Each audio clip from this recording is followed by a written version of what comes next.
ஹல்லேலூயா, ஹல்லேலூயா. கர்த்தர் நல்லவர். ஆமென். பக்கத்து சொல்லுங்க, பிதாவாகிய தேவன் நல்லவராக இருக்கிறார். ஹல்லேலூயா. அவர் அற்புதம் செய்கிறவர், அவர் அதிசயம் செய்கிறவர். இந்த மாலை வேளையில் வந்திருக்கிற உங்கள் ஒவ்வொருவரையும் கர்த்தர் ஆசீர்வதித்து உங்களை பெருக பண்ணுவாராக. ஆமென், ஆமென், ஆமென். பக்கத்து சொல்லுங்க, கர்த்தர் உங்களை பெருக பண்ணுகிற தேவன். ஆமென். பக்கத்து சொல்லுங்க, உங்களை பெருக பண்ணுகிறவர் உங்கள் கூட இருக்கிறாரு. உங்களை ஆசீர்வதிக்கிறவர் உங்கள் கூட இருக்கிறாரு. உங்களை மகிமைப்படுத்துகிறவங்க கூட இருக்கிறாரு. அவர் அற்புதம் செய்கிறவர். ஆமென். எடுத்து வாசிப்போம். யோவான் 1ஆம் அதிகாரம் 9ஆம் வசனத்திலிருந்து 13ஆம் வசனம் வரையும் வாசிப்போம். யோவான் 1ஆம் அதிகாரம் 9ஆம் வசனத்திலிருந்து 13ஆம் வசனம் வரையும்.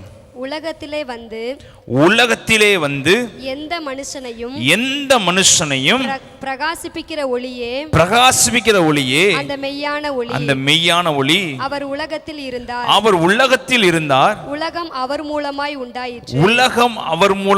உண்டாயிற்று. உலகமோ அவரை அறியவில்லை. அவர் தமக்கு சொந்தமானதிலே வந்தார். அவருக்கு சொந்தமானவர்களோ அவரை ஏற்றுக்கொள்ளவில்லை. அவருடைய நாமத்தின் மேல் விசுவாசம் உள்ளவர்களாய் அவரை ஏற்றுக்கொண்டவர்கள் எத்தனை பேர்களோ அத்தனை பேர்களும் தேவனுடைய பிள்ளைகளாகும்படி அவர்களுக்கு அதிகாரம் கொடுத்தார். அவர்கள் இரத்தத்தினாலாவது மாம்ச சித்தத்தினாலாவது புருஷனுடைய சித்தத்தினாலாவது பிறவாமல் தேவனாலே பிறந்தவர்கள் என்று சொல்லுவோம். அந்த மாலை வேளை தேவாதி தேவனுக்கு நேராக ஹல்லேலூயா, ஹல்லேலூயா. யோவான் ஸ்நானன் இயேசு கிறிஸ்துவை பற்றி இந்த வார்த்தையை சொல்லுகிறாரு. உலகத்திலே வந்த எந்த மனுஷனையும் பிரகாசிப்பிக்கிற ஒளியே அந்த மெய்யான ஒளி. அவர் தமக்கு சொந்தமானதிலே வந்தார். அவருக்கு சொந்தமானவர்களோ அவரை ஏற்றுக்கொள்ளவில்லை. 12ஆம் வசனம் சொல்லப்பட்டது, அவருடைய நாமத்தின் மேல் விசுவாசம் உள்ளவராய் அவர்களை ஏற்றுக்கொண்டவர்கள் எத்தனை பேர்களோ, அவரை நம்புகிறவர்கள் எத்தனை பேர்களோ, அவர் மேல் நம்பிக்கை உடையவர்கள் எத்தனை பேர்களோ, அவரையே பற்றுதலா வைத்திருக்கிறவங்க எத்தனை பேர்களோ, அவர்கள் எல்லாவற்றிற்கும் கர்த்தர் என்ன செய்கிறார்னா அத்தனை பேர்களுக்கும் தேவனுடைய பிள்ளைகளாகும்படி அவர்களுக்கு அதிகாரம் கொடுத்தாரு. ஆமென், ஆமென். பக்கத்தில் இருக்கிறவங்களை பார்த்து சொல்லுங்க, நீங்க சாதாரணமான உள்ள பிள்ளைகள் அல்ல, நீங்க அதிகாரம் உள்ள பிள்ளைகளை கர்த்தர் மாற்றி இருக்கிறாரு. உங்களை சாதாரணமா இந்த உலகத்தில் அவர் உருவாக்கல, இந்த உலகத்தை ஆளும்படியாக கர்த்தர் உங்களை உருவாக்கி இருக்கிறாரு. ஒவ்வொருத்தருக்கும் ஒரு அதிகாரங்களை கொடுத்து கர்த்தர் உருவாக்கி இருக்காரு. அது எப்படிப்பட்ட அதிகாரம் என்றால், அடுத்த வசனம் எழுதப்பட்டிருக்கிற, அவர்கள் இரத்தத்தினாலாவது மாம்ச சித்தத்தினாலாவது புருஷனுடைய சித்தத்தினாலாவது பிறவாமல் யாருடைய நாமத்தினால் பிறந்திருக்கிறாங்க? தேவனாலே பக்கத்தில் சொல்லுங்க, கையை கொடுத்து சொல்லுங்க, நீங்க தேவனாலே பிறந்திருக்கிறீங்க. நீங்க தேவனுடைய நாமத்தினாலே பிறந்திருக்கிறீங்க. தேவ சித்தத்தினாலே நீங்க பிறந்திருக்கிறீங்க. தேவன் உங்களுக்கு அதிகாரத்தை கொடுக்காரு, வல்லவரா இருக்கிறாரு. எப்படி இந்த அதிகாரம் நம்முடைய வாழ்க்கையில செயல்படும் என்றால், தேவன் மேல் விசுவாசம் உள்ளவர்களுக்கு தேவன் அதிகாரத்தை கொடுக்கிற தேவனா இருக்கிறாரு. நீங்க உலகத்தை பார்த்து பயந்து கொண்டிருக்கலாம், ஒருவேளை உங்க சூழ்நிலையை பார்த்து பயந்து கொண்டிருக்கலாம். ஆனா ஆவியானவர் சொல்றாரு, நீ பயப்பட தேவைய அவசியம் இல்ல மகளே, உனக்கு நான் அதிகாரத்தை கொடுத்திருக்கிறார். என்னுடைய ரத்தத்தினால் உனக்கு அதிகாரத்தை கொடுத்திருக்கிறேன். நீ தேவனுடைய பிள்ளையா இருக்கிறபடி உனக்கு அதிகாரத்தை கொடுத்திருக்கிறேன். அந்த அதிகாரத்தை உபயோகப்படுத்துவதற்குரிய ஞானத்தையும் கர்த்தர் நமக்கு கொடுக்கிறவர்கள். ஹல்லேலூயா, ஹல்லேலூயா. தேவன் அதிகாரத்தை கொடுத்து நடத்துகிற தேவனா இருக்கிறாரு. அவருடைய நாமத்துக்கு நேராக நம்ம கூப்பிடும் போது, நம்ம கத்தாவே என் வாழ்க்கையில் நிறைவேறும் என்று நம்ம சொல்லும் போது, நம்முடைய நாவின் வார்த்தைக்கு அவர் கீழ்ப்படுகிற தேவனா இருக்கிறாரு. உங்கள் வாயிலிருந்து புறப்படவில்லை, அவர் ஆம் என்றும் பதிலளிக்கிற தேவனா இருக்கிறார். ஆமென், ஆமென். என் தேவன் அப்படிப்பட்ட காரியங்களை இந்த பூமியில செய்கிறவர் இருக்காரு. நாம் நினைக்கிறோம் ஜெபிக்கிறோம், நடக்கவில்லை. நான் விசுவாசமா இருக்கேன், நடக்கவில்லை. நான் ஜெபம் வேதம் வாசித்து கொண்டிருக்கேன், நடக்கவில்லை என்று சொல்லி நீங்க சோர்ந்து போய் உட்கார்ந்து இருக்கிறீங்க. பக்கத்துல பார்த்து சொல்லுங்க, தேவனுடைய அதிகாரத்தை யூஸ் பண்ணி பார்த்திருக்கிறீங்களா? தேவன் உங்க மேல் வைத்திருக்கிற வல்லமை யூஸ் பண்ணி பார்த்திருக்கிறீங்களா? தேவன் நமக்காக எப்படிப்பட்ட அதிகாரத்தை நம்ம கொடுத்திருக்காரு என்று நீங்கள் ஒருவேளை யோசித்து பார்த்திருக்கீங்களா? ஒரு விசேஷமான பிள்ளைகளை கர்த்தர் உருவாக்கி இருக்கிறாரு. நீங்க உலகத்தில் விசேஷமான பாத்திரமாய் உருவாக்கி இருக்காரு. ஒரு விசேஷமான பாத்திரம்னா உலக மக்களுக்கும் நமக்கு ஒரு வித்தியாசம் இருக்கும். ஹல்லேலூயா, ஹல்லேலூயா. தெரிந்து கொள்ளப்பட்டவர்களுக்கும் தெரிந்து கொள்ளப்படாதவர்களுக்கும் ஒரு வித்தியாசம் உண்டு. அழைக்கப்பட்டவர்களுக்கும் அழைக்கப்படாதவர்களுக்கும் வித்தியாசம் உண்டு. ஆசீர்வதிக்கப்பட்டவர்களுக்கும் ஆசீர்வதிக்கப்படாதவர்களுக்கும் வித்தியாசம் உண்டு.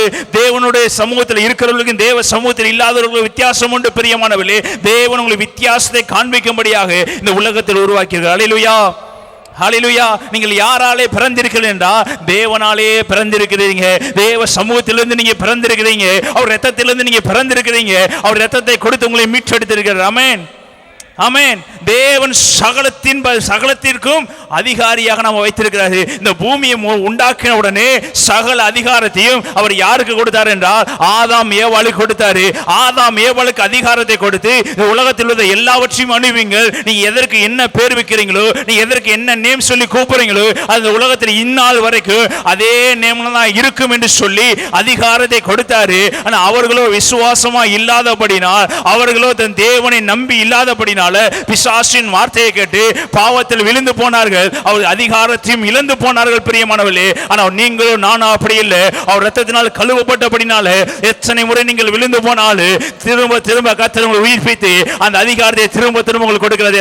ஹல்லேலூயா, ஹல்லேலூயா, ஹல்லேலூயா. நீ 7 முறை விழுந்தாலும் 70 முறை விழுந்தாலும் அவர் உங்களை திரும்பவும் பிள்ளையாய் மாற்றிக்கொண்டு உங்களை உயர்த்துகிற தேவனா இருக்கிறாரு. ஆதாம் ஏவாள் போல டீல் பண்ணாம அவர் பரிசுத்த ஆவியானவர் நம்மள கிருபையின் தேவனாக டீல் பண்ணி கொண்டிருக்கிறாரு. ஆசீர்வாதத்தை கொடுத்து அதிகாரத்தை கொடுத்து அவர் நம்மை நடத்தி கொண்டிருக்கிறார். ஹல்லேலூயா, ஹல்லேலூயா. பக்கத்துல பார்த்து சொல்லுங்க, இந்த வசனத்தை சொல்லுங்க. அவருடைய நாமத்தின் மேல் விசுவாசம் உள்ளவர்களாய் அவரை ஏற்றுக்கொண்டவர்கள் எத்தனை பேர்களோ. சொல்லுங்க, அவரை ஏற்றுக்கொண்ட எத்தனை பேர்களோ. எத்தனை பேர் வேணாலும் இருக்கலாம். நம்பர்ல எழுதப்படல. இத்தனை பேருக்கு மாத்திரம் தான் எழுதப்படல. குறிப்பிட்ட பேருக்கு மாத்திரம் தான் எழுதப்படல. சில பேருக்கு மாத்திரம் சபையில உட்கார்ந்துருக்க மாத்திரம் அதிகாரம் கொடுப்பேன் எழுதப்படல. அவர் சொல்லி இருக்கிற வசனம், நீங்கள் யாரெல்லாம் தேவனை ஏற்றுக்கொண்டு விசுவாசமா இருக்கிறீர்களோ எத்தனை பேர்களோ அத்தனை பேர்களும் தேவனுடைய பிள்ளைகளா இருக்கும்படி அவர்களுக்கு சொல்லுங்க என்னத்தை கொடுத்திருக்கிறாரா? அதிகாரத்தை தேவன் கொடுத்திருக்கிறார். ஹல்லேலூயா, ஹல்லேலூயா. இந்த உலகத்தை ஜெயிப்பதற்கான அதிகாரத்தை கர்த்தர் கொடுத்திருக்கிறாரு. சாத்தானை வீழ்த்துவதற்கான அதிகாரத்தை கொடுத்திருக்கிறாரு. தோல்வியின் பாதையிலிருந்து வெற்றியின் பாதையை மாற்றக்கூடிய அதிகாரத்தை கொடுத்திருக்கிறாரு.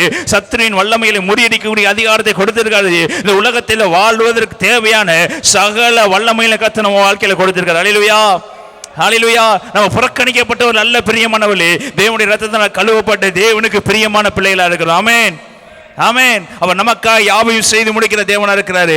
அவரை தான் நம்ம ஆராய்த்து கொண்டிருக்கிறோம். பக்கத்தில் சொல்லுங்க, எனக்காக உலகத்தை மாற்றுகிறவன் ஆராய்த்து கொண்டிருக்கிறேன். சாதாரணமான தேவனை ஆராதிக்கல, நான் சர்வவல்லமையுள்ள தேவனை ஆராதிக்கிறேன். ஆமென், ஆமென். சொல்லுங்க, சாதாரணமான தேவனை ஆராதிக்க நீங்க வரலீங்க, நான் சர்வவல்லமையுள்ள தேவனை ஆராதிக்க வந்திருக்கிறேன். அவர் நேற்றும் இன்றும் என்றும் மாறாதவர். அவர் இருக்கிறவராகவே இருக்கிறவர். அவர் என்றென்றைக்கு மாறாதவர் இல்ல பிரியமானவர்களே. அவர் எப்பொழுதுமே இருக்கிறவராகவே இருக்கிறவர். உங்க அருகில இருக்கிறவராகவே இருக்கிறார். மனிதர்கள் நேற்று போல இன்று இல்லாமல் இருக்கலாம், இன்று போல நாளை இல்லாமல் இருக்கலாம். ஆனா என் தேவாதி தேவர் ஒரு நாள் மாறாதவர், ஒருபோது கைவிடாதவர். அந்த தேவன் அவருக்குள்ள அதிகாரத்தை பக்கத்தில் சொல்லுங்க, அவர் இந்த பூமியில வைத்திருந்த அதிகாரத்தை யாரு கொடுத்து சென்றிருக்கிறாருங்க? எனக்கு கொடுத்து சென்றிருக்கிறார். ஆமென். சொல்லுங்க, எனக்கு கொடுத்துட்டு சென்றிருக்காரு. ஒன்றுமே இல்லாத எனக்கு அவர் என்ன பண்ணியிருக்கிறாரு? அவர் கொடுத்து சென்றிருக்க. என்னை அழகு பார்க்கிறார். பக்கத்தில் சொல்லுங்க, என்னை அழகு பார்த்து நடத்துகிற தேவன். ஆமென். எடுத்து வாசிப்போம். மார்க்கு 3ஆம் அதிகாரம் 14ஆம் வசனம். மார்க்கு 3ஆம் அதிகாரம் 14ஆம் வசனம் 13ஆம் வசனம். பின்பு அவர் ஒரு மலையின் மேல் ஏறி தமக்கு சித்தமானவர்களை தம்மிடத்தில் வரவழைத்தார். அவர்கள் அவரிடத்திற்கு வந்தார்கள். அப்பொழுது அவர் 12 பேரை தெரிந்து கொண்டு அவர்கள் தம்மோடு கூட இருக்கவும் பிரசங்கம் பண்ணும்படியாக தாம் அவர்களை அனுப்பவும் வியாதிகளை குணமாக்கவும் பிசாசுகளை துரத்தும்படி அவர்கள் அதிகாரம் உடையவர்களாய் இருக்கவும் அவர்களை ஏற்படுத்தினார். ஹல்லேலூயா, ஹல்லேலூயா. தமக்கு சுத்தமானவர்களே அவரை தெரிந்து கொண்டு, தம்மிடத்தில் விசுவாசம் உள்ளவர்களே அவரை தெரிந்து கொண்டு, தமக்காக ரத்தம் சிந்தினவர்களை சிந்த போகிறவர்களே அவர் தெரிந்து கொண்டு, தமக்காக வைராக்கியம் பாராட்டுகிறவர்கள் என்று அவர் அவர்களை தெரிந்து கொண்டு அவர் சொல்றாரு, எப்படிப்பட்ட அதிகாரத்தை கொடுக்கிறாரா? வியாதிகளை குணமாக்கி பிசாசுகளை துரத்தும்படி அவர்கள் அதிகாரம் உடையவர்களாய் இருக்கும்படி அவர்களை ஏற்படுத்தினாரு. 12 சீஷர்களை ஏற்படுத்தும் போது அவர் சாதாரண சீஷர்களா இருக்கும்படி அவர் ஏற்படுத்தல. அவங்க சீஷர்கள் சாதாரணமா இருக்கும்படி, தனக்கு பின்னாடி பணிவிடை செய்யும்படி, தன்னோட பின்னாடி வந்து கூல கும்பிடு போடும்படி அவர் தேர்ந்தெடுக்கல. அந்த 12 பேரை தேர்ந்தெடுக்கும் போது அவர் எப்படி நியமிக்கிறாரா? அதிகாரம் உள்ளவர்களாய் கர்த்தர் நியமிக்கிறார். என்று சொல்லுதோமா, தனக்கு ஈக்குவலா இருக்கும்படியாக, தான் செய்த காரியங்களை அப்படியே ரிப்ளிகேட் பண்ணும்படியாக, தனக்குள்ள அதிகாரத்தை அப்படியே கொண்டு யார்ட்ட கொடுக்கிறார்னா, தன்மேல் விசுவாசம் வைத்து, தனக்கு பின்ன எதையும் எதிர்பார்க்காமல், தன்னுடைய பிள்ளைகள், தன்னுடைய மனைவிகள் எல்லாவற்றையும் விட்டுவிட்டு, இயேசு இயேசு இயேசு இயேசு என்று உலகப்புறமான ஆசைகள் எல்லாவற்றையும் விட்டுவிட்டு எந்த சீஷர்கள் பின்பற்றி வந்தாங்களோ அந்த சீஷர்களை கூப்பிட்டு எதை கொடுக்கிறாரா? பணத்தை கொடுக்கல. அவர் என்னத்தை கொடுக்கிறாருங்க? சொல்லுங்க, என்னத்தை கொடுக்கிறாரு? அதிகாரத்தை கொடுக்கிறாரு. நீங்க ஒருவேளை தேவன் மேல் விசுவாசமா இருந்தீங்கன்னா நீங்க சொல்லுங்க, எனக்கு அவர் அதிகாரத்தை கொடுக்க வல்லவராக இருக்கிறார். அல்லேலூயா, அல்லேலூயா, அல்லேலூயா. பணத்தை பொருள் இந்த உலகத்தில் சேர்த்து வச்சுனா அழிஞ்சு வரும். பிரியமானவர்களே, தேவன் சொல்றாரு, இந்த உலகத்திலேயே நடக்காத விஷயம். எத்தனையோ பேர் வியாதியோடு இருக்கிறாங்க, எத்தனையோ பேர் கேன்சர்ல இருக்கிறாங்க, எத்தனை பேர் பலவீனத்தில் இருக்கிறாங்க, எத்தனை பேர் மரண படுக்கையில் இருக்கிறாங்க, எத்தனை பேர் வியாதி முத்தி போன சூழ்நிலை இருக்கிறாங்க, எத்தனை பேர் அருவருக்கத்தக்க சூழ்நிலை வியாதியோடு இருக்கிறாங்க. உள்காயம் ஒன்று இருக்குது, வெளிக்காயம் ஒன்று இருக்குது. அந்த வெளிக்காயத்தில் கொடூரத்தில் இருக்கிறாங்க. இவர்கள் எல்லாம் பார்த்து விடுதலையாக்கும்படி, இவர்கள் எல்லாம் சுகமாக்கும்படி பிதாவாகிய தேவன் இயேசு கிறிஸ்து இந்த உலகத்தில் நம்மை குணமாக்கும்படி வந்தார் என்பதை நிரூபிக்கும்படியாக தேவன் பொன்னையோ பொருளோ கொடுக்கிற காட்டிலே அவர் அதிகாரத்தை கொடுக்க வல்லவராக இருக்கிறார். அவர் மேல் நம்பிக்கை வைக்கிறவர்களுக்கு அவர் அதிகாரத்தை கொடுத்து இந்த உலகத்தில் அவர் ஜொலிக்க வைக்கிறவர் இருக்கிறார். அவர் நினைச்சிருந்தார், 12 சீஷர்களை தனக்கு பணிவிடைக்காரர்களாக வைத்திருக்கலாம், தன்னுடைய வல்லமைகளை சொல்லுகிறவர்களாக வைத்திருக்கலாம், தன்னுடைய அதிகாரத்தை கொடுக்காமல் தேவன் ஒருவேளை வைத்திருக்கலாம். ஆனா இயேசு கிறிஸ்துவின் நோக்கம் அப்படி இல்லை. பிரியமானவர்களே, அவங்க நான் பண்றதை காட்டிலும் அதிகமாக இந்த உலகத்தில் செய்யும்படியாக தேவன் அவளை தெரிந்து கொண்டார். அல்லேலூயா, ஹல்லேலூயா.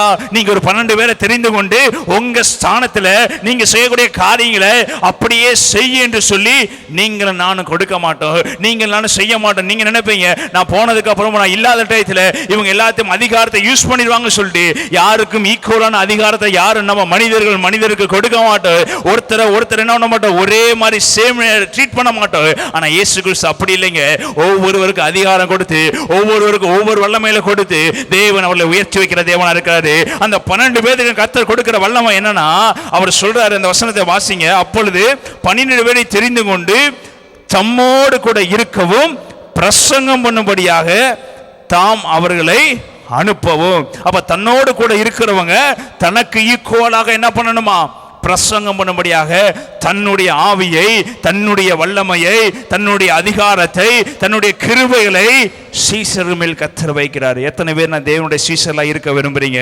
இந்த உலகத்தை கலக்கிறவர்களாக ஒரு மாற்ற வல்லவர்கள். அல்லேலூயா, அல்லேலூயா, அல்லேலூயா. நமக்கு ஒரு ஹீரோ வச்சிருப்போம். அந்த ஹீரோ எப்படி இருக்கிறாருன்னா அதே போல நம்ம இந்த உலகத்தில் நடக்க ஆரம்பிப்போங்க. உலகத்தில் டிவியில ஒரு காரியத்தை பார்ப்போம், ஒரு ஹீரோ பார்ப்போம். அந்த ஹீரோ பேசுற காரியத்தை அப்படியே பேச வேண்டும் என்று நினைப்போம், அப்படியே நடக்க வேண்டும் என்று நினைப்போம், அவரை போலவே வாழ வேண்டும் என்று நினைப்போம். இதே போல சீஷர்கள் இயேசு கிறிஸ்து செய்த காரியங்களை பார்த்து கொண்டு இருக்கிறாங்க.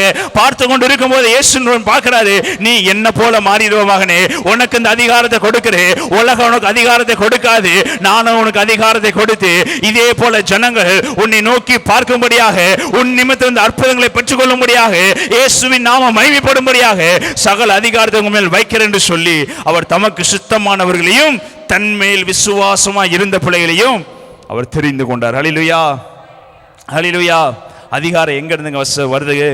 தேவன் மேல் இருக்கிற விசுவாசத்திலிருந்து வருகிறது. ஆமென். அவர் மேல் வைத்திருக்கிற நம்பிக்கையிலிருந்து வருது. அல்லேலூயா, அல்லேலூயா. தெரிந்து கொண்ட 12 பேரும் தன்னுடைய குடும்பத்தை கூட்டிட்டு வந்தாங்களா? தெரிந்து கொண்ட 12 பேரும் தன்னுடைய ஜனத்தை கூட்டிட்டு வந்தாங்களா? தெரிந்து கொண்ட எல்லாரும் தன்னுடைய சொந்தங்கள் எல்லாம் கொண்டாத்தான் நான் பின்பற்றுவேன் என்று சொன்னாங்களா? இல்லை, நான் தேவனுக்காக ஏதாவது ஒரு காரியத்தை செய்ய வேண்டும் என்று எல்லாத்தையும் விட்டு வந்தாங்க. பேதுரு தன்னுடைய படகை விட்டுட்டு வந்தாரு, தன்னுடைய வலையை விட்டுட்டு வந்தாரு. எல்லாத்தையும் ஒதுக்கி விட்டு தேவனுக்கு என்று வந்தவர்களை கர்த்தர் ஜொலிக்க வைக்கிற தேவனாக இருக்கிறார். அல்லேலூயா, அல்லேலூயா, அல்லேலூயா. சகல அதிகாரத்தையும் கொடுக்கிறார். சொல்ற வியாதிகளை குணமாக்கி பிசாசுகளை துரத்தும்படி அவர்கள் அதிகாரம் உடையவர்களாக இருக்கும்படி அவர்களை தெரிந்து கொண்டார். அப்ப தெரிந்து கொள்ளும் போதே அவர் எப்படி கொடுக்கிற தேவனா இருக்கிறாரா அதிகாரத்தை. அப்ப உங்களை தெரிந்து கொள்ளும் போதே உங்க மேல ஒரு விசேஷ அபிஷேகத்தை வச்சிருக்கிறாருங்க. உங்களை அழைக்கும் போதே விசேஷ கிருபையை வச்சிருப்பாருங்க. உங்களை அழைக்கும் போதே உங்களுக்கு இந்த காரியத்தை கொடுக்க வேணும், இப்படி இந்த உலகத்தில் சொல்லிக்க வேண்டும் என்று சொல்லி சில காரியங்களை வைத்திருக்கிறாரு. அதற்கு நேராக ஓடுகிற கிருபைகளையும் நம்ம கொடுத்திருக்கிறாரு. ஆனா பிசாசுடைய பேச்சுக்கு நீங்க கீழ்ப்படியாமல் இருங்க. ஏன்னா பிசாசுடைய பேச்சுக்கு கீழ்ப்படிந்த யூதாஸ் இஸ்காரியோத்தோ, பிசாசை விரட்ட அதிகாரம் பெற்ற யூதாஸ் இஸ்காரியோத்தோ, சுகமாக்கும் வரத்தை பெற்றுக்கொண்ட யூதாஸ் இஸ்காரியோத்தோ பிசாசின் வலையில் விழுந்து தன்னுடைய ஜீவனை என்ன பண்ணப்பட்டான், இழந்து போனான். ஆனால் மற்ற 11 பேரோ எத்தனை முறை வளர்ந்தாலும், எத்தனை முறை நான் கீழே விழுந்தாலும் என் இயேசு எனக்காக ரத்தம் சிந்திருக்கான் என்று ஏற்றுக்கொண்டு தேவனுடைய சகல அதிகாரத்தையும் பெற்றுக்கொண்டு இந்த உலகத்தில் இருக்கிற இன்னைக்கு நம்ம இயேசு என்று சொல்றோம்னா அதற்கு காரணம் அந்த 11 சீசர்களை கொண்டு கத்த இந்த உலகம் முழுவதும் தேவனுடைய நாமத்தை பிரசங்க பண்ணார். ஹல்லேலூயா, ஹல்லேலூயா, ஹல்லேலூயா. இந்த அதிகாரத்தை பக்கத்து சொல்லுங்க, இந்த அதிகாரத்தை உங்களுக்கு இன்றைய நாள் கொடுக்க வல்லவராக இருக்கிறார். ஆமென், ஆமென். எப்படி அதிகாரத்தை கொடுக்கிறான் எடுத்து வாசிப்போம்.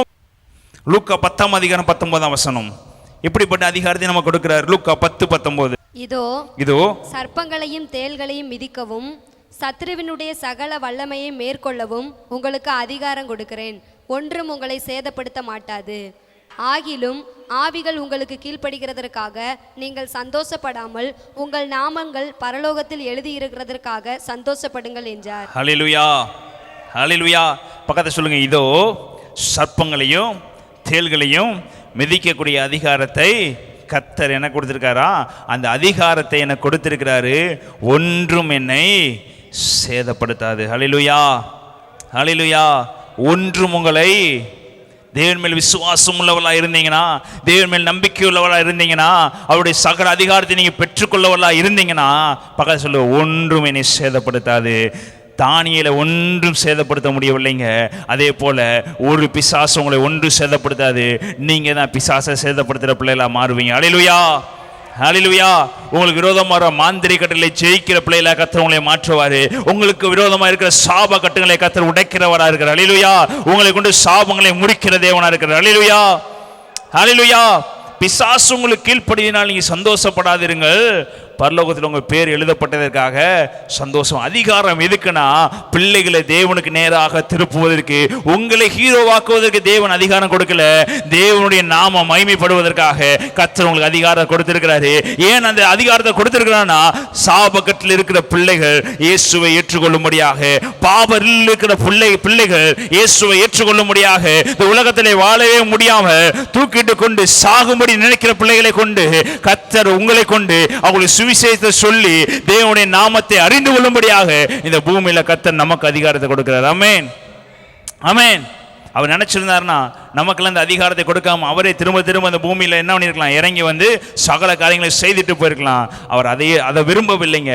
அவர் உங்களை ஒவ்வொருவரையும் அழகு பார்த்து உங்களை கொண்டு ஜனங்களை ரட்சிக்க வேண்டும் என்று விரும்புகிற தேவனை தான் ஆராதித்து கொண்டிருக்கிறார். அவர் பச்சதாவும் உள்ள தேவன் அல்ல. ஹல்லேலூயா, ஹல்லேலூயா. எல்லாரையும் ஒரு ஈக்குவலா பார்க்கிற தேவனை நம்ம ஆராய்த்து கொண்டு இருக்கிறோம். உலகத்தில் இருக்கிற பல பேர்த்தை எப்படி பார்ப்பாங்க, இவங்க மேல் ஆள், இவங்க கீழ் ஆளுன்னு பார்ப்பாங்க. ஆனால் இயேசு கிறிஸ்து அப்படி இல்லைங்க. எல்லாருக்காகவும் ரத்தம் சிந்தி, எல்லாருக்காக ஒரு அதிகாரத்தை கொடுத்து, எல்லாருக்காக ஒரு உயிரோடு எழுப்பினார். ஹல்லேலூயா, ஹல்லேலூயா, ஹல்லேலூயா. அவர் ஏற்றுக்கொள்கிற யாவருக்கும், சிறியோர் முதல் பெரியோர் வரையும் அவர் விசுவாசித்திருக்கிற யாவருக்கும் எப்படிப்பட்ட அதிகாரத்தை கொடுக்கிறாரா, ஒரே மாதிரியான அதிகாரத்தை கொடுத்து தேவனுடைய பிள்ளைகளை அவர் மாற்றுகிற தேவனாக இருக்கிறார். ஆமென். இன்னும் சிறந்த வாசிக்க 2 கொரிந்தியர் 10ஆம் அதிகாரம் 8ஆம் வசனம். மேலும் உங்களை நிர்மூலமாக்குகிறதற்கல்ல, உங்களை நிர்மூலமாக்குகிறதுக்கல்ல, உங்களை ஊன்ற கட்டுகிறதற்கு கர்த்தர் எங்களுக்கு கொடுத்த அதிகாரத்தை குறித்து நான் இன்னும் சற்றே அதிகமாய் மேன்மை பாராட்டினாலும் நான் வெட்கப்படுவதில்லை. பவுல் தெளிவா சொல்லிட்டாரு, எனக்கு கொடுத்த அதிகாரத்தை கொண்டு நான் மேன்மை பாராட்டுவதற்கு காரணம், நான் மேன்மை பாராட்டுவதற்கு ரீசன் என்னன்னா, நான் யாரை ஊன்ற கட்டுகிறேன், ஜனங்களை தேவனிடத்தில் நிற்கும்படியாக அவர்களை ஊன்ற கட்டி கொண்டிருக்கிறேன். அவருக்கு எனக்கு கொடுத்த அதிகாரத்தை இந்த பூமியில தேவனுக்கு நேராக ஜனங்களை நெருங்க பண்ணி கொண்டிருக்கிறேன் என்று சொல்லி அவர் சந்தோஷப்படுகிறார். ஹல்லேலூயா, ஹல்லேலூயா. இந்த அதிகாரத்தை வைத்து இந்த உலகத்தை ஏமாத்த விரும்பல. தீர்க்கதரிசன வரத்தை வச்சு இந்த உலகத்தை ஏமாத்தவோ இல்ல பொய் சொல்லவோ இல்ல ஏதோ ஒரு காரியத்தை சொல்லி தேவனுக்கு விரோதமான காரியத்தை செய்து இந்த அதிகாரத்தை நான் யூஸ் பண்ண விரும்பல. தேவன் எனக்கு கொடுத்த அதிகாரம் எப்படிப்பட்ட அதிகாரமா இருக்கிறதுனா, மேலும் உங்களை நிர்மூலமாக்குறதுக்கு அல்ல, உங்களை எப்படிப்பட்டதற்காக வைக்கிறதுக்கா, உங்களை ஊன்ற கட்டுவதற்கு கர்த்தர் எங்களுக்கு கொடுத்த அதிகாரத்தை கொடுத்து நான் இன்னும் சொல்லுங்க. அந்த அதிகாரம் எப்படிப்பட்டதா இருக்கணும்னா, ஒருவரை தேவனுடைய அன்பிலும் தேவனுடைய வல்லமையிலையும் தேவனுடைய கிருபையிலையும் ஊன்ற நிற்க பண்ணுகிறதா இருக்க வேண்டும். அல்லேலூயா, ஹல்லேலூயா. அதிகாரம் கொடுக்கிறாருன்னா அந்த பூமியில நம்ம செலவழிக்கிற அந்த அதிகாரம் சாதாரணமான இருக்கக்கூடாது.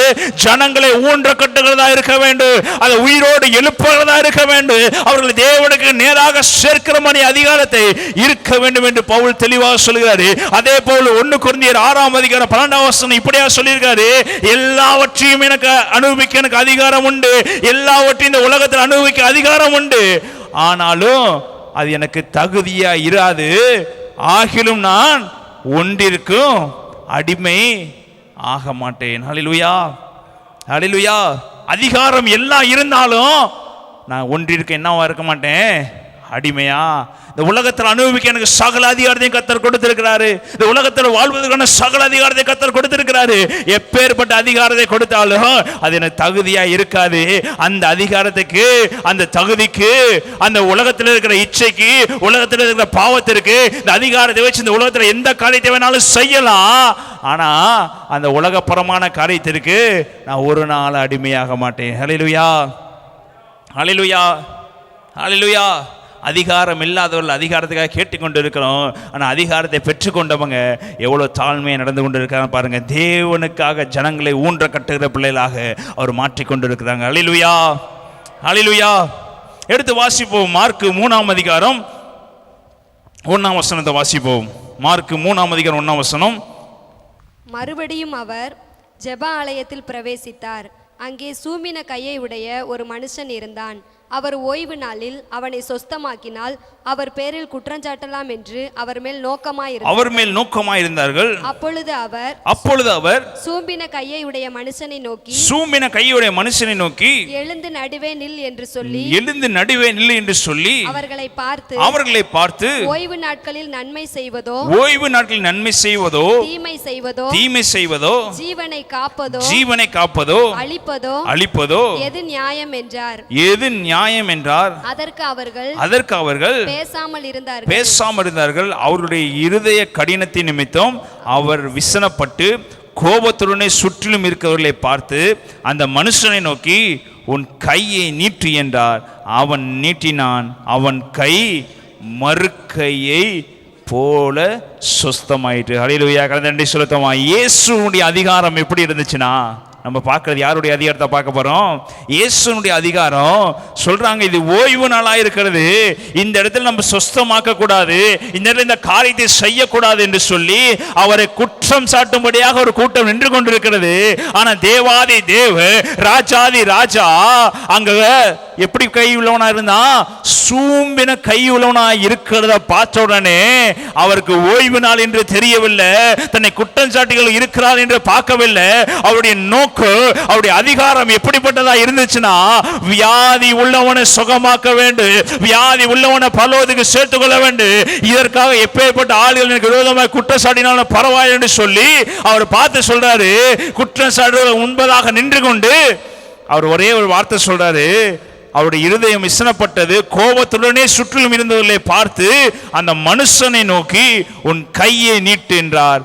அவன் நீட்டினான். அவன் கை, பக்கத்துல சொல்லுங்க, அவன் கை மறுக்கை போல ஆயிற்று. ஹல்லேலூயா, ஹல்லேலூயா. இந்த இடத்துல நீங்கள் நானும் இருந்திருந்தா, சுற்றி இருக்கிறவங்க குற்றப்படுத்தவங்க நம்ம பக்கத்தில் இருந்திருந்தாங்கன்னா, ஒருவேளை நம்ம பக்கத்தில் இருக்கிறவங்க நம்ம குற்றம் சாட்டி நம்மளை வீழ்த்தவர்களா இருந்திருந்தோம்னா, அந்த இடத்துல போய் உங்க விசுவாசம் நிற்காது, அந்த இடத்துல உங்க பயம் மாத்திரம் தான் நிற்கும். இவங்க முன்னாடி போய் நம்ம பேசும்போது அந்த அற்புதம் நடைபெறாவிட்டால் என்ன பண்ணுவது? இந்த இடத்துல போய் இயேசு நல்லவர்னு சொல்லி அவங்க ஏற்றுக்கொள்ளாமல் போனா என்ன ஆகுது என்று சொல்லி ஒரு பயம் நமக்குள்ள இருக்கிறபடினாலதான் நம்ம விசுவாச பிள்ளைகள் ஒரு கட்டத்துக்கு மேல ஏற முடியாமல், ஒரு கட்டத்துக்கு மேல நடக்க முடியாமல், தேவன் மேல் விசுவாசம் வைத்து அப்படியே உட்கார்ந்து கொண்டிருக்கிறார். தேவன் அதை விரும்பவில்லை. பிரியமானவர்களே, அடுத்த கட்டத்துக்கு நேராக அவங்க மூவ் பண்ண விரும்புகிறாரு. எப்படி பவுலை கொண்டு அற்புதம் செய்தாரு, எப்படி பேதுரை கொண்டு அற்புதம் செய்தாரு, அதே மாதிரி கர்த்தர் இந்த காலகட்டத்தில் உங்களுடைய அன்பு, உங்களுடைய வல்லமையை கர்த்தர் வெளியே கொண்டு வரும்படியாக, உங்களுடைய அதிகாரத்தை கர்த்தர் வெளியே கொண்டு வரும்படியாக, உங்கள் மேல் வைத்திருக்கிற விசேஷமான அற்புதங்களை கர்த்தர் இந்த கடைசி நாளில் எழுப்புவதற்காக வெளியே கொண்டு வரும்படியாக தைரியம் உள்ள பிள்ளைகளை தேவன் தேடிக்கொண்டிருக்கிறார். உலகம் என்னை எப்படி பார்த்தாலும் சரி, உலகம் என்னை எப்படி தூஷித்தாலும் சரி, உலகம் என்னை எப்படி வெறுத்தாலும் சரி, தேவன் மேல் வைத்திருக்க அதிகாரம், தேவன் என்ன கொடுத்திருக்க வல்லமை இந்த பூமியில் இருக்கிற ஜனங்களை விடுதலையாக்கும்படியாகத்தான் இருக்க வேண்டும் என்று சொல்லி அவர் இயேசு கிறிஸ்து பார்க்கிறாரு. எல்லாரும் வேத பாரால் நோக்கி பார்க்கறாங்க, குற்றம் பிடிக்கல நோக்கி பார்க்கறாங்க. அவர் எதையுமே பார்க்கல.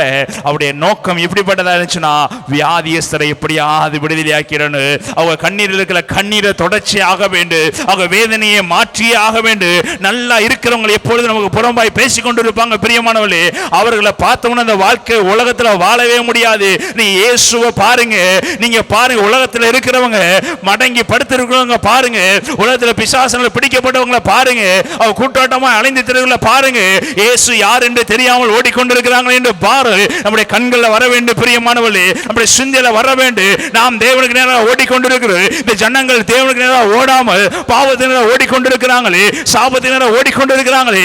எனக்கு இப்போ இந்த அதிகாரம் இருந்துச்சுன்னா இந்த நிமிடமே நான் தீர்க்கதரிசனம் சொல்லி அவங்களை நான் தீர்க்கதரிசனம் மூலியமாக அவங்க ரட்சிக்கப்பட வேண்டும் என்ற வைராக்கியம் உங்களுக்கு இருக்க வேண்டும். ஒருவேளை வியாதியஸ்தரை பார்த்தீங்கன்னா இப்பொழுதே அவங்களுக்கு சுகமாக்கி விட வேண்டும் என்ற அதிகாரத்தை தேவனுக்கு தர வேண்டும் என்ற வைராக்கியம் நமக்கு இருக்க வேண்டும். ஒருவேளை நடக்க முடியாதவரை பார்த்தோம்னா ஒருவேளை அவர்கள் பக்கத்தில் போய் இயேசுவின் அந்த காலை சுகமாக்க வேண்டும் என்ற வைராக்கியம் நம்மளோட மனசுல இருந்தா போது. பிரியமானவர்களே, தேவன் நமக்கு வல்லமையில கொடுக்க வல்லவராக. அல்லேலூயா, அல்லேலூயா.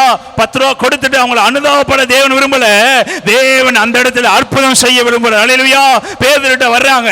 பேதுரு பிறந்த நாள் முதல் சப்பானே இருந்தவன் தேவாலயத்தின் வாசலில் நின்று பேதுருட்ட பிச்சை கேட்கிறான்.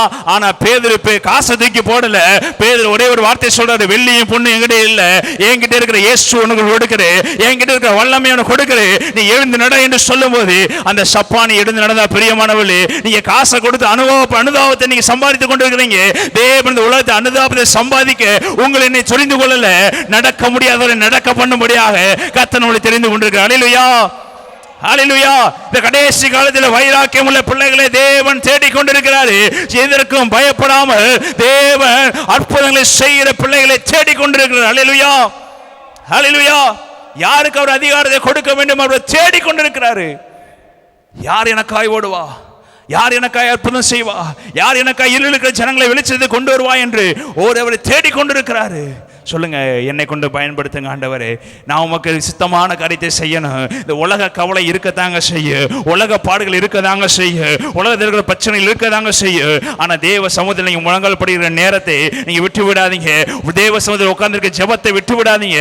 தேவ சமூகத்தில் உட்கார்ந்து இயேசுவா நிரப்புங்க, நிரப்புங்க, நிரப்புங்க, நிரப்புங்க, என்னுடைய வல்லமையால் நிரப்புங்க, இப்படி கிருபையால் நிரப்புங்க என்று சொல்லி அவர் சமூகத்தில் உட்கார்ந்து நீங்க கேட்டுக்கொண்டே இருந்தீங்கன்னா அவர்கள் நிரப்பிக் கொண்டே இருப்பாரு. உங்க பாத்திரம் நிரம்பி ஒளிந்து கொண்டே இருக்கு. தேவ கிருபையால் நிரம்பிக் கொண்டே இருப்பீங்க. நீங்க ஜெபிக்கும் போது உங்க வீட்டில் இருக்கிறவங்க பலவீனங்களை மறைய ஆரம்பிக்கும். நீ யாரு கால் வலிக்காக ஜெபம் பண்றீங்களோ கால் வலி சரியாக ஆரம்பிக்கும். யார் தலைவலிக்காக ஜெபம் பண்றீங்களோ தலைவலி சரியாக ஆரம்பிக்கும். எந்த பிரச்சனை இருக்கிறீங்களோ உங்க கையை நீங்களே வச்சுக்கிட்டு இயேசுவின் நாமத்தில் இந்த வலி இனி இருக்கக்கூடாது என்று சொல்லும் போது அது அப்படியே மறையதை நம்ம பார்ப்போம். அல்லேலூயா, அல்லேலூயா. முதலாவது நம்ம டெஸ்ட் பண்ணணும். நம்மளே டெஸ்ட் பண்ண அவர் அதிகாரத்தை காண்பிக்க ஆரம்பிப்பார். அல்லேலூயா. எடுத்தோன்னு தலையில கை வைக்க நமக்கு பயமா தான் இருக்கு. ஆனா நீங்க தேவ சமூகத்தில் இரவு பகல உட்கார்ந்து நீங்க ஜெபிக்க ஜெபிக்க ஜெபிக்க கர்த்தருடைய வல்லமை உங்க மத்தியிலிருந்து வெளிப்படுவதை நீங்க பார்க்க ஆரம்பிப்பீங்க. அல்லேலூயா, அல்லேலூயா. இயேசு கிறிஸ்து பார்க்கிறாரு, சூமின கையுடையவனை பார்க்கிறாரு. இன்னொரு கை நல்லா இருக்குது. இந்த நல்லா இருக்கிறவனுக்கு கையை பார்த்துட்டு ஒரு கை நல்லா இருக்கு, இந்த கை சூமினதா இருக்கிறது, இது எப்படி பண்ணுவது, எப்படி சரி பண்ணுவது சொல்றாரு. உன் கை மறுக்கையை போல மாறுவதாக. அவங்க மேல இருக்க சுற்றி இருக்கவங்க மேல கோபத்தைப்பட்டுட்டு சொல்றாரு, இப்படி கண்ணீரோடு இருக்கிறவன் தான் எனக்கு முக்கியம் என்று சொல்லி அதிகாரத்தோடு சொல்றாரு. உடனே அது சுஸ்தமாய் மாட்டுது. ஹல்லேலூயா, ஹல்லேலூயா, ஹல்லேலூயா. அதே நீங்க அதிகாரத்தை வாஸ்து பார்த்தீங்கன்னா மார்க் 2ஆம் அதிகாரம் 3ஆம் வசனத்துல 10ஆம் வசனத்தை வாஸ்து பார்த்தீங்கன்னா ஒரு திமிர்வாதக்காரனை 4 பேர் தூக்கிட்டு வர்றாங்க. 4 பேர் தூக்கிட்டு வந்து தேவ சமூகத்தில் வந்து தேடி பார்க்கறாங்க. ஆனா அந்த சுற்றில் இருக்கிற ஜனங்கள் அவர்களை என்ன பண்ணவில்லை, திமிர்வாதக்காரனையும் அந்த 4 பேர்த்தை எங்க விடவில்லை, தேவ சமூகத்திற்கு நேராக விடவில்லை. அவங்க சுத்தி முத்தி பார்க்கறாங்க, அங்க ஓடுறாங்க இங்க ஓடுறாங்க, எல்லா பக்கம் ஓடி பார்க்கறாங்க. ஆனா இயேசு கிறிஸ்துவை நெருங்க முடியவில்லை. என்ன பண்ணுவது என்று தெரியவில்லை. உடனே என்ன பண்ண ஆரம்பிச்சிடறாங்க, மேலே ஏறி கூரையை பிரிக்க ஆரம்பிக்கிறாங்க. அவங்க மேல இருந்த விசுவாசத்தை பாருங்க.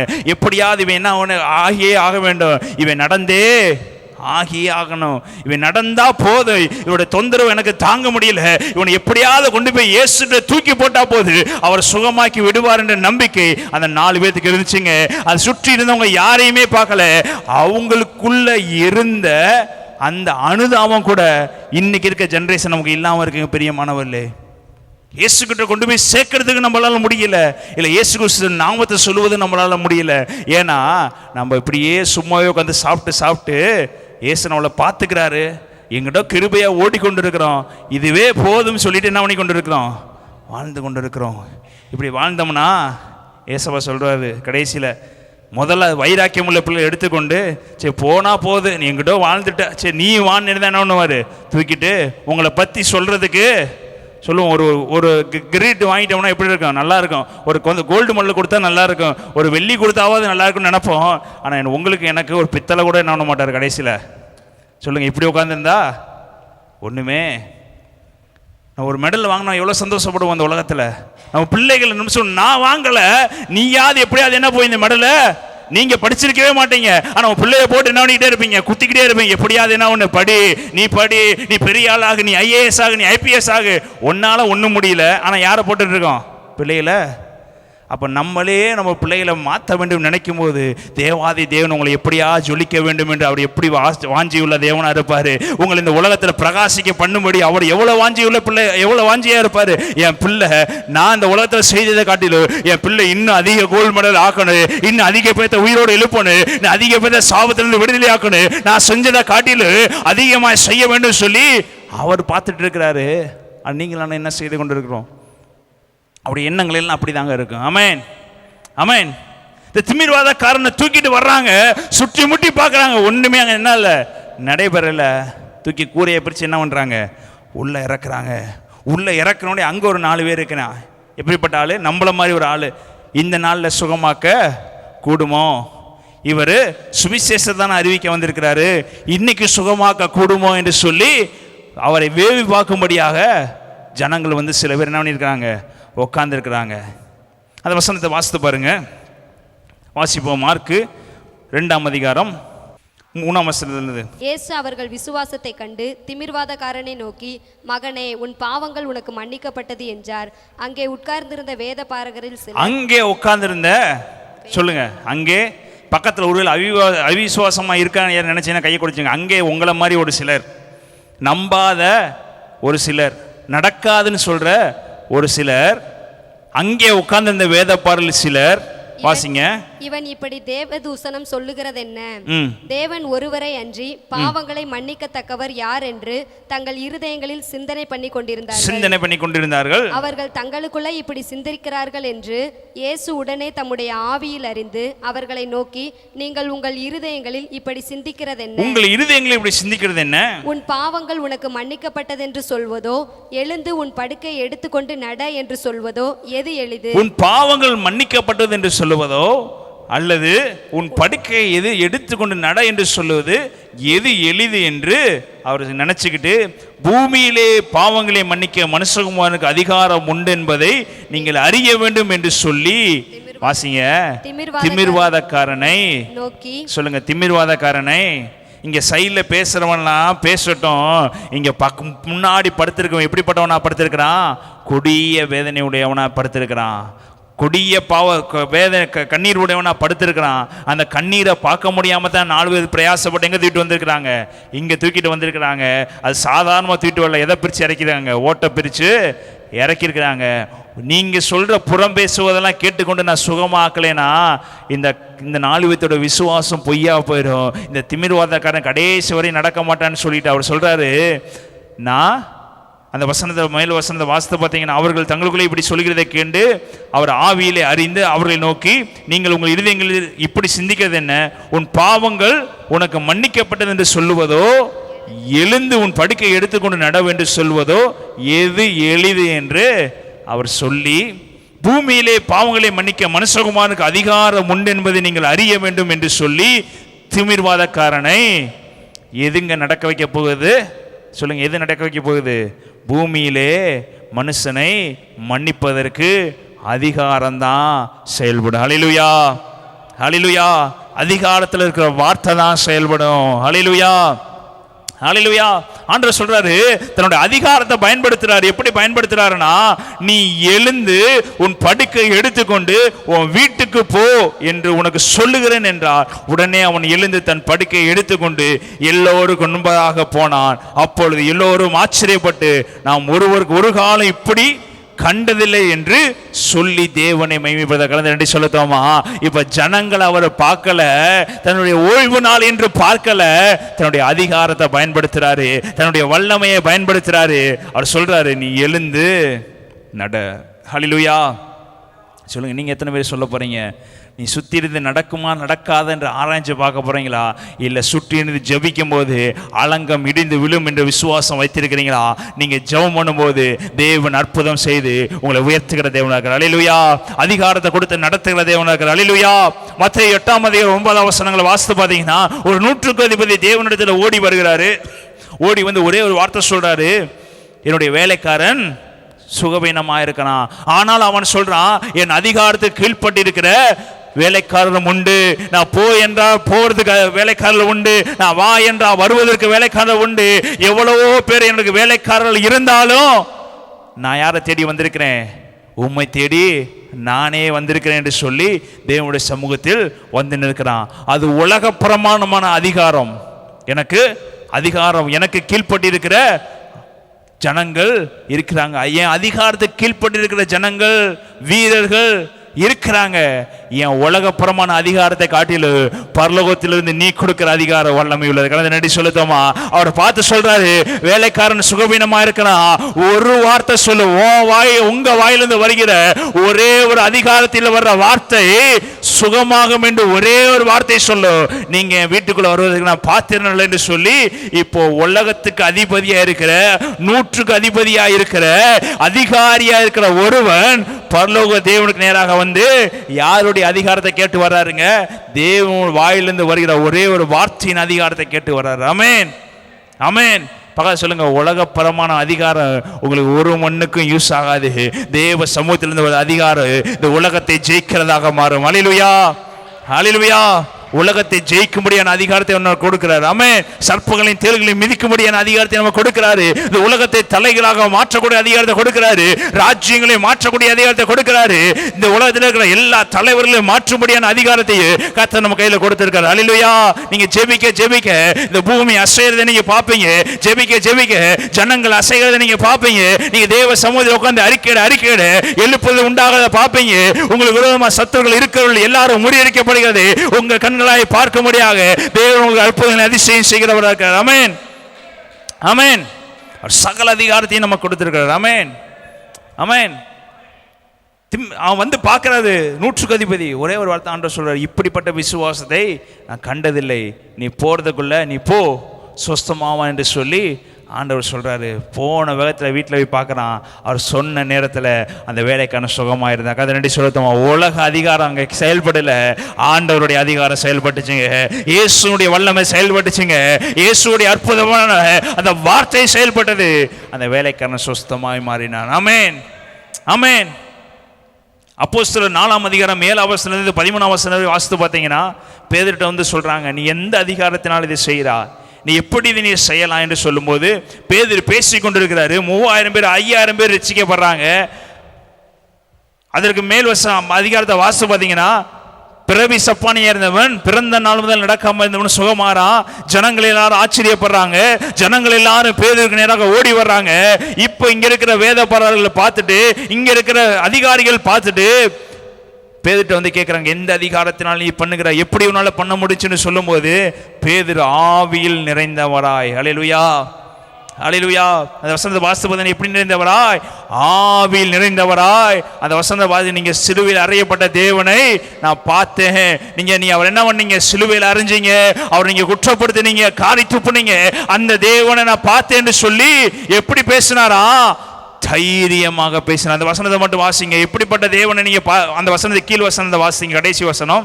அப்பொழுது பேதுரு பரிசுத்த ஆவியினாலே நிறைந்து அவர்களை நோக்கி ஜனத்தின் அதிகாரிகளே இஸ்ரவேலின் மூப்பர்களே பிணியாளியா இருந்த இந்த மனுஷனுக்கு செய்யப்பட்ட உபகாரத்தை குறித்து எதினாலே இவன் ஆரோக்கியமானான் என்று நீங்கள் இன்று எங்களிடத்தில் விசாரித்து கேட்டால் உங்களால் சிலுவையில் அறையப்பட்டவரும் தேவனால் மரித்தோரிலிருந்து எழுப்பப்பட்டவருமாகிய நசரேயனாகிய இயேசு கிறிஸ்துவின் நாமத்தினாலேயே இவன் உங்களுக்கு முன்பாக சொஸ்தமாய் நிற்கிறான் என்று உங்கள் எல்லாருக்குள்ளும் இஸ்ரவேல் ஜனங்கள் எல்லாருக்குள்ளும் தெரிந்திருக்க கடவது. வீடு கட்டுகிறவர்களாகிய உங்களால் அற்பமாய் எண்ணப்பட்ட அவரே மூளைக்கு தலைக்கல்லானார். அவராலே அன்றி வேறொருவராலும் ரட்சிப்பு இல்லை. நாம் ரட்சிக்கப்படும்படிக்கு வானத்தின் கீழெங்கும் மனுஷர்களுக்குள்ளே அவருடைய நாமமே அல்லாமல் வேறொரு நாமம் கட்டளையிடப்படவும் இல்லை என்றான். பேதுருவும் யோவானும் பேசுகிற தைரியத்தை அவர்கள் கண்டு அவர்கள் படிப்பறிவதில்லார்கள் என்றும் பேதமையுள்ளவர்கள் என்றும் அறிந்தபடினால் ஆச்சரியப்பட்டு அவர்கள் இயேசுவுடனே கூட இருந்தார்கள் என்று அறிந்து கொண்டார்கள். அல்லேலூயா, அல்லேலூயா.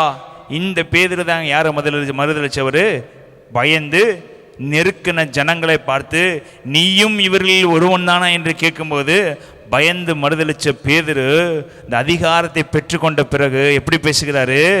உங்களால் சிலுவையில் அறையப்பட்டவரும் தேவனால் மரித்தொழுந்து எழுப்பப்பட்டவருமாயிருக்கிற நசரேயனாகிய இயேசு கிறிஸ்துவின் நாமத்தினாலே இவன் உங்களுக்கு முன்பாக சுஸ்தமாய் நிற்கிறான் என்று உங்கள் எல்லாரும் இஸ்ரவேல் ஜனங்கள் எல்லாரும் தெரிந்து கொள்ள கடவது. வீடு கட்டுதல் ஆகாது என்று அற்பமாய் எண்ணப்பட்ட அவரே மூளைக்கு தலைக்கலார் என்று ஆவியில நிறைந்து பேச ஆரம்பிச்ச. மனுஷிகத்தில் பேசல, மாம்சத்தில் பேசல, தனக்குள்ளான சாதாரணமான விஷயம் பேசல. அந்த வசனங்களை மேல் 8வது வசனம், அப்பொழுது பேதுரு பரிசுத்த ஆவியினாலே நிறைந்து அவர்களை நோக்கி ஜனத்தின் அதிகாரிகளே இஸ்ரவேலின் மூப்பர்களை என்று பேசினாரு. அந்த 12வது வசனம் 13வது வசனம், பேதுருவும் யோவானும் பேசுகிற தைரியத்தை அவர்கள் கண்டு இவர் எப்போ யாரோட இருந்தவர் தான் என்று அறிந்து கொண்டாங்க, இயேசு கூட இருந்தவர் தான் என்று அறிந்து கொண்டாங்க. இதே அந்த இடத்துல நீங்கள் ஸ்டார்டிங்கில் மத்தேயுல நீங்கள் வாசித்து பார்த்தீங்கன்னா அதே வார்த்தை தான் சாதாரண மனுஷத்தில் பேசுகிறாரு. இவரை நான் அறியேன் என்று சொல்கிறாரு. அப்போ ஜனங்களால் என்ன பண்ண முடியல, இவர் இயேசுவோட இருந்ததான் என்று என்ன பண்ண முடியல, ஜட்ஜ் பண்ண முடியல. இவர் மறுதலித்த உடனே ஒருவேளை இவன் இல்லை என்று நினைச்சிட்டாங்க.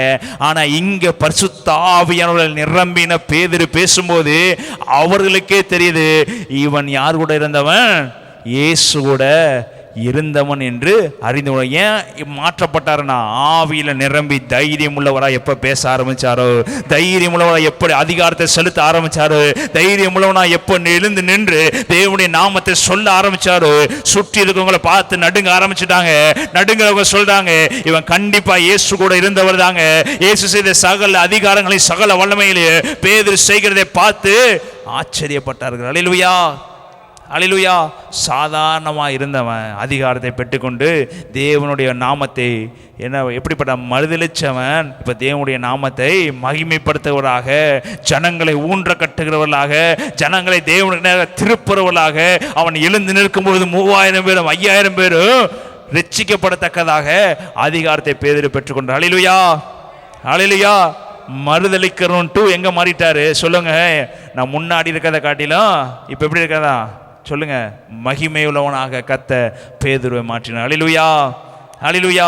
பழையன எல்லாம் ஒளிந்து போயின, எல்லாம் புதிதாயின. அல்லேலூயா. வாழ்க்கையில் இருக்க பழைய எல்லாத்தையும் தூக்கி போடுங்க.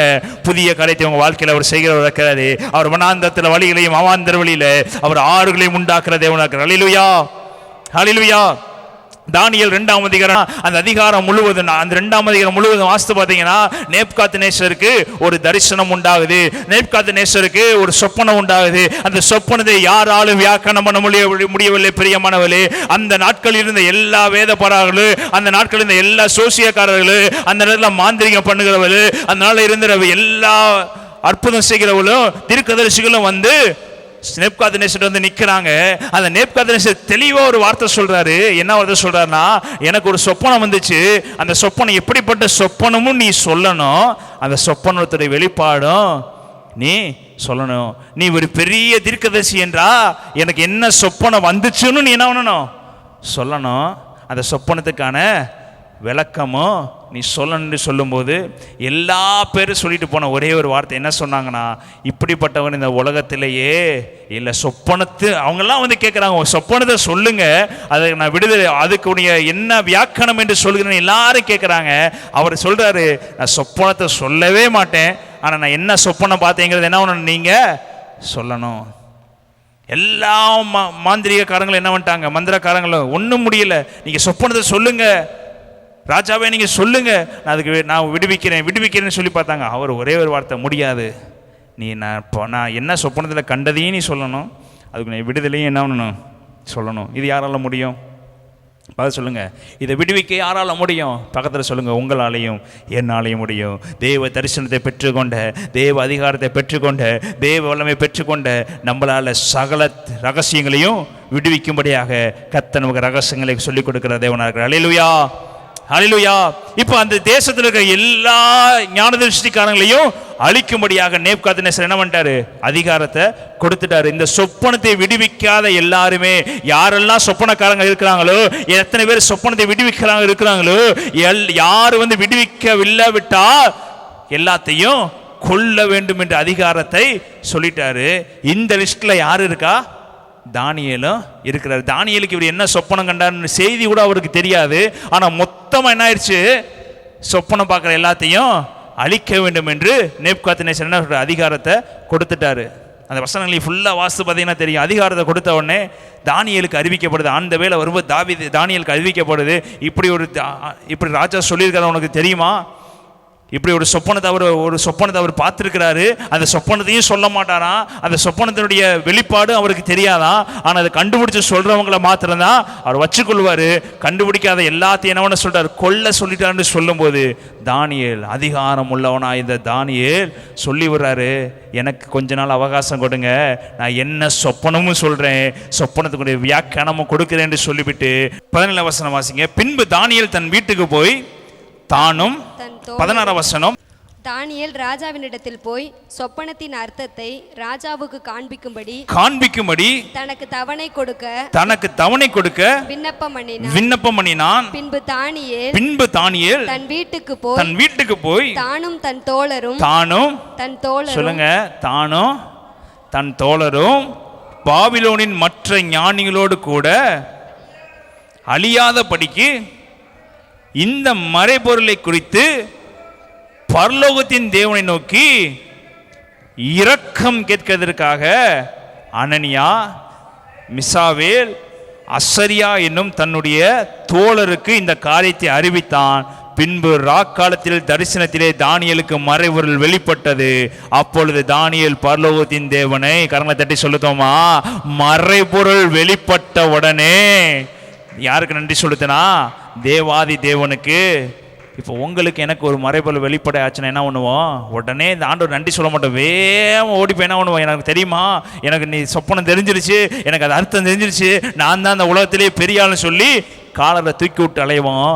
ஆனால் தானியேல் என்ன பண்ணுறாருங்க, தன் தேவனை மகிமை செலுத்தினாரு. அந்த மகிமை மாத்திரம் செலுத்தல. 27 வசனம். தானியேல் ராஜ சமூகத்தில் பிரதியுத்தரமாக ராஜா கேட்கிற மறைபொருளை ராஜாவுக்கு தெரிவிக்க ஞானிகளாலும் ஜோசியராலும் சாஸ்திரிகளாலும் குறி சொல்லுகிறவர்களாலும் கூடாது மறைபொருளை வெளிப்படுத்துகிற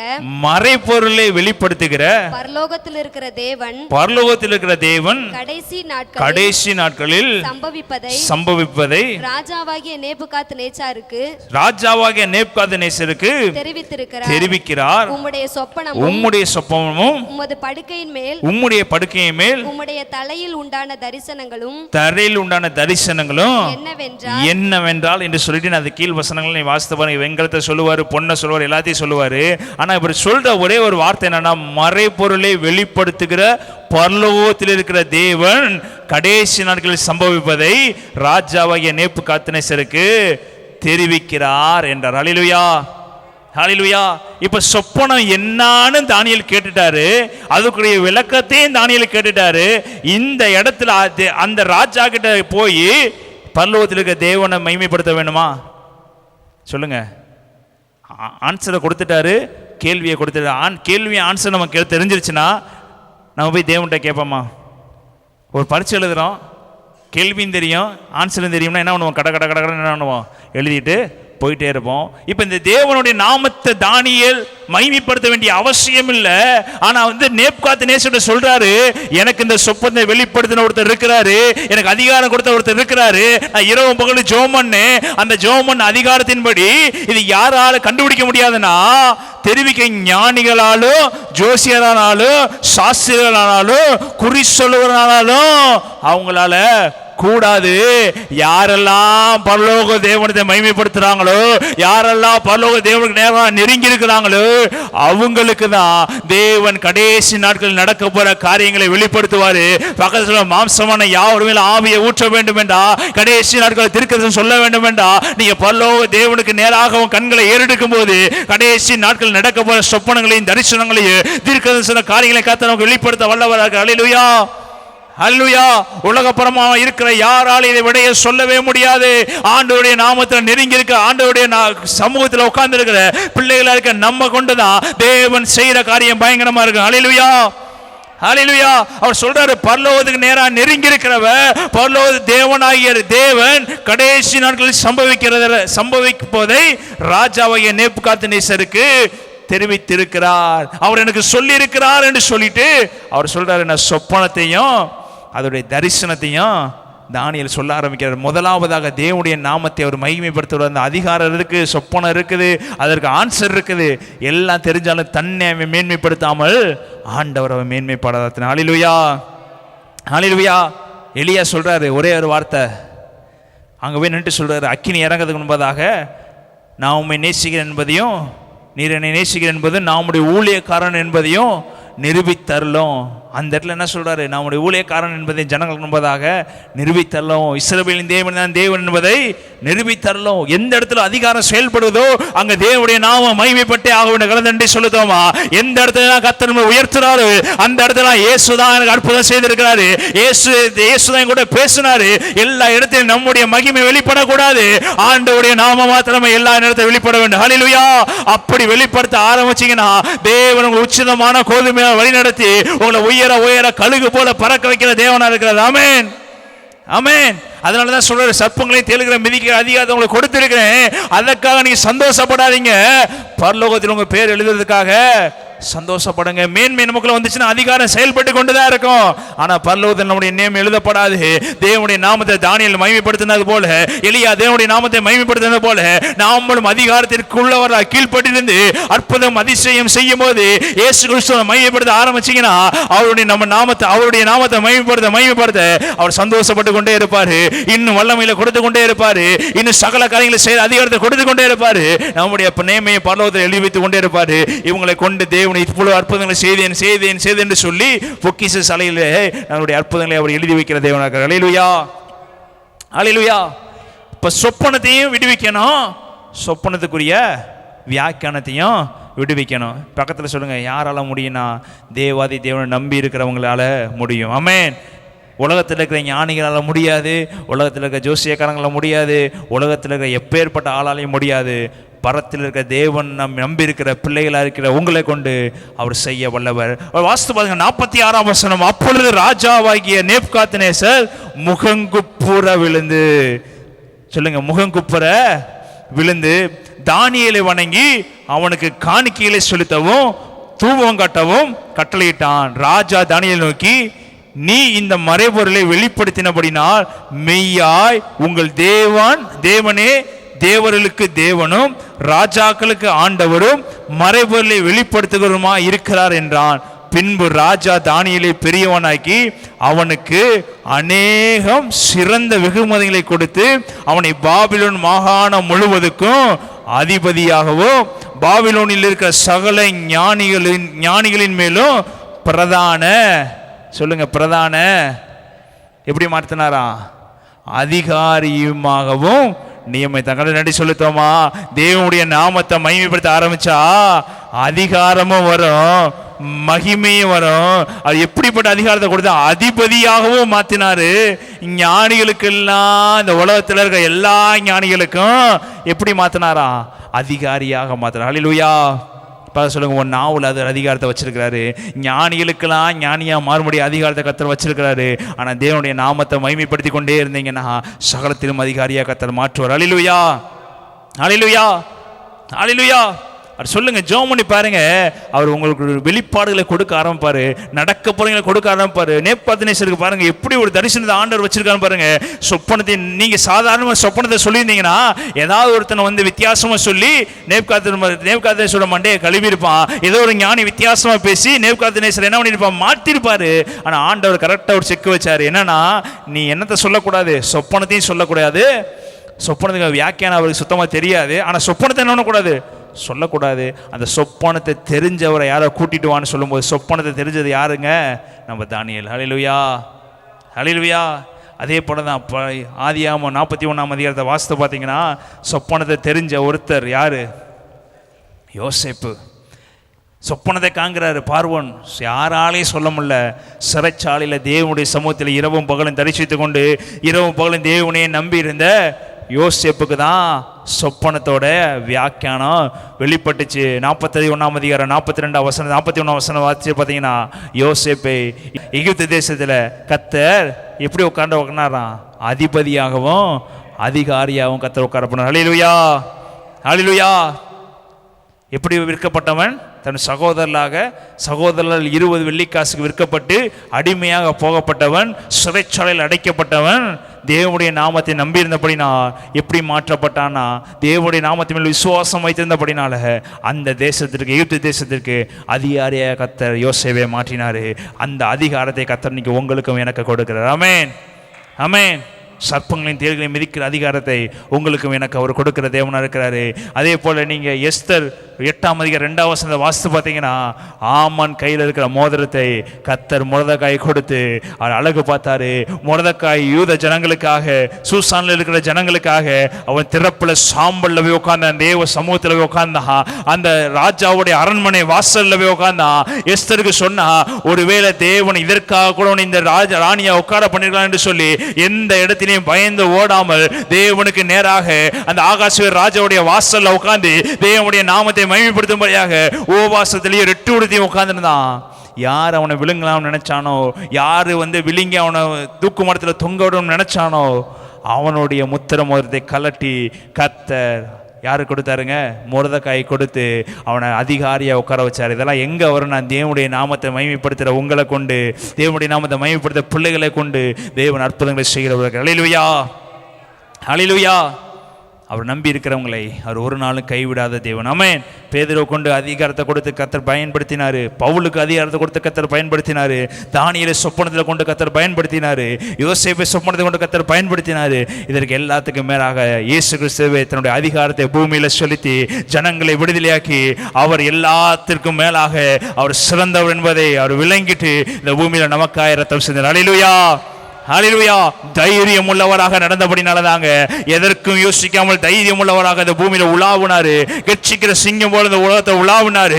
யூத கோத்திர ராஜசிங்கமா இந்த உலகத்தை உலாவுனாரு. அவருடைய பிள்ளைகளா இருக்க நாம தேவனுடைய அதிகாரத்தை பெற்றுக்கொண்டவர்களாக நம்ம நடக்கும்போது தேவன் நம்முடைய கடைசி காலத்தில் நடக்க போற சம்பவிக்க போற காரியங்களை நமக்கு வெளிப்படுத்துகிற தேவன் இருக்காரு. எல்லாரும் கண்களை மூடி எழுப்பி நின்று கொள்ளும் அந்த மாலை வேலை நேசிக்க அன்பின் பல உச்சமானே இந்த நல்ல வேலையை நன்றி செலுத்துகிற ராஜா இயேசு கிறிஸ்துவின் நாமத்தில் இந்த பிள்ளைகளை எல்லாவற்றையும் ஆசீர்வதிப்பீராக ராஜா. விசுவாசிக்கிற பிள்ளைகளுக்கு நீ அதிகாரத்தை கொடுப்பேன் என்று சொல்லியிருக்கிற ராஜா. தேவனுடைய பிள்ளைகளை மாற்றுவேன் என்று சொல்லியிருக்கிற ராஜா. இந்த அதிகாரம் ஜனங்களை ஊன்ற கட்டுதா இருக்கும் என்று சொல்லியிருக்கிறீங்க ராஜா. சர்ப்பங்களையும் செயல்களையும் மிதிக்கிற அதிகாரமா இருக்கும் என்று சொல்லியிருக்கீங்க ராஜா. பயம் உள்ளவர்களா இராமல் அதிகாரம் உள்ளவர்களா இயேசுவின் நாமத்தில் பிள்ளைகள் வாழும்படியாக இயேசுவின் நாமத்தை செய்வீராக என்று செபிக்கிறேன். உங்களுடைய பலத்த மூடும் எல்லா துதிகரமையும் செலுத்துகிற ராஜா. உங்களுடைய கிருபை எங்க மத்தியில் வெளிப்படட்டும். நீர் மகிமைப்படும். இயேசுவின் நாமத்தில் நல்ல பிதாவே, ஆமென்.